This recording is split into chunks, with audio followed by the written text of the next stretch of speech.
Nu štai kaip vėliava mūsų plezdena.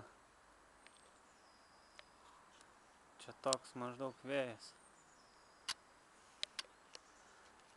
O vasario 16-osios proga ant stogo iškėliau savo vėjo malūnėlį.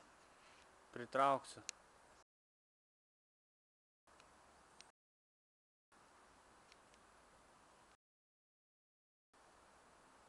Daugiau neprisitraukiu. Vėjas silpnas, dėl to nesisuka. Matosi laidas stogu nueina, žemyn ir į ventiliacijos angą.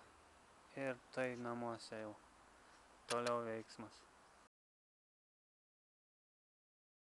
Taip. Gerai, iki.